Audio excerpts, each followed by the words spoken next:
Alors, c'est moi qui vais présenter ce vœu pour nos deux groupes. Je tenais à dire quand même en préambule que pendant ces débats où vous nous avez très peu répondu à nos questions, vous avez dit nous ne sommes pas un tribunal, nous sommes un conseil municipal. Et je pense que vous n'avez pas apporté l'ensemble des questions qui sont dues, des réponses qui sont dues aux représentants du peuple que nous sommes.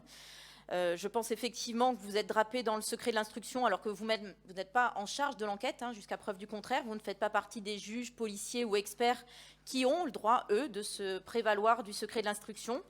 Voilà, donc c'est ce genre d'arguments qui sont censés vous prémunir des réponses qu'on vous demande. Je pense que ça n'aide pas.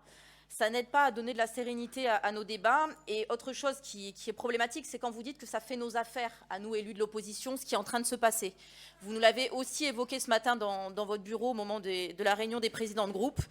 Je pense que vous ne prenez pas la mesure du problème, Monsieur Perdriau. Ça ne fait l'affaire de personne, et certainement pas des gens qui s'engagent en politique avec sincérité.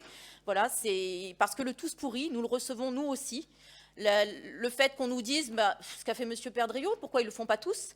Ben non, je tenais à le redire, tout le monde ne fait pas ça, et bien heureusement, tout le monde ne tient pas les propos qu'a pu tenir votre directeur de cabinet, ou que vous avez pu tenir dans votre bureau, et qui n'ont jamais été démentis ni par vous, ni par votre directeur de cabinet, et bien heureusement, parce que la politique, c'est pas forcément de la violence, c'est pas forcément du mépris et de l'irrespect, et heureusement, parce que normalement, la politique, c'est s'engager pour les autres, c'est changer la vie, c'est pas détruire des vies.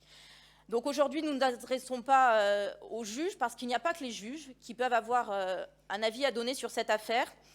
Le Conseil des ministres peut décider aussi qu'un maire n'a plus l'autorité morale pour pouvoir continuer à présider aux destinées d'une commune. Et c'est pour ça que nous nous adressons à Madame Elisabeth Borne, Première ministre, en lui rappelant les faits et en lui demandant d'intervenir.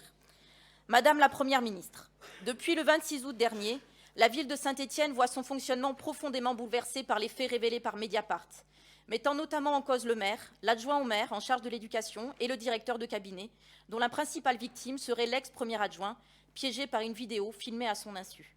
Des fonds publics, sous forme de subventions municipales à des associations, auraient permis de rémunérer les auteurs du piège. Une information judiciaire a été ouverte en date du vendredi 2 septembre, au motif d'atteinte à l'intimité de la vie privée, de chantage aggravé, de soustraction de biens publics par une personne chargée d'une fonction publique, d'abus de confiance et de recel de ces infractions. Par la suite, le lundi 5 septembre, la police judiciaire a mené des perquisitions en mairie, ainsi qu'au domicile de la plupart des protagonistes. Des enregistrements diffusés par Mediapart le mardi 12 septembre ont mis à jour le fait que le maire et son directeur de cabinet ont directement menacé le premier adjoint de divulguer la vidéo qui le compromettrait. Ceux-ci avaient pourtant nié à maintes reprises, jusque-là, avoir connaissance de l'existence même de cette vidéo. Au lendemain de ces nouvelles révélations, l'enquête judiciaire s'est accélérée, avec le placement en garde à vue, le mardi 13 septembre, du maire, de son adjoint à l'éducation, du directeur de cabinet et de la directrice de cabinet adjointe. À la suite de ces premières gardes à vue, les responsables associatifs des associations ayant bénéficié des subventions évoquées plus haut ont eux aussi été auditionnés dans le cadre de l'enquête le mercredi 14 septembre. Leurs locaux ont également été perquisitionnés par la police judiciaire. Les répercussions de cette affaire sur le plan de l'image de la ville, mais aussi sur le fonctionnement même de la collectivité sont immenses. Les organisations représentatives des agents municipaux, les milieux économiques, le monde associatif, la communauté éducative, de très nombreux citoyens se sont exprimés sur l'impact de cette situation. De nombreuses réunions ou événements se voient annulés jour après jour.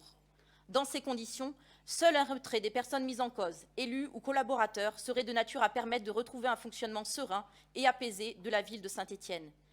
Le maire vient de franchir un pas dans cette direction en démettant de ses fonctions de son directeur de cabinet. La mise en retrait du maire et de l'adjoint à l'éducation semble tout autant nécessaire jusqu'à la conclusion de l'enquête.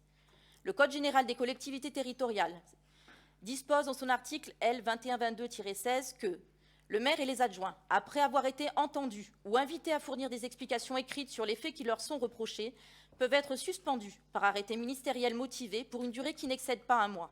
Ils ne peuvent être révoqués que par décret motivé pris en Conseil des ministres. La jurisprudence fait ressortir que cette mesure, des plus exceptionnelles, peut intervenir lorsque la gravité des faits qui sont reprochés au maire le prive de l'autorité morale nécessaire à l'exercice de ses fonctions. Si l'ensemble des faits qui lui sont reprochés ne sont pas encore avérés par la justice, le maire ne conteste pas la réalité des propos tenus par lui-même et par son directeur de cabinet. Il a d'ailleurs démis de ses fonctions, à l'encontre du premier adjoint, dans les enregistrements révélés par Mediapart. Aussi, le conseil municipal de Saint-Étienne vous demande d'initier cette procédure en demandant à entendre le maire sur ces faits, afin de pouvoir décider si les faits incriminés sont de nature à le priver de l'autorité morale nécessaire à l'exercice de ses missions. Et pour que le vote puisse permettre à chacun de s'exprimer en son âme et conscience, nous demandons à ce que ce vote puisse se dérouler à scrutin privé, à scrutin secret.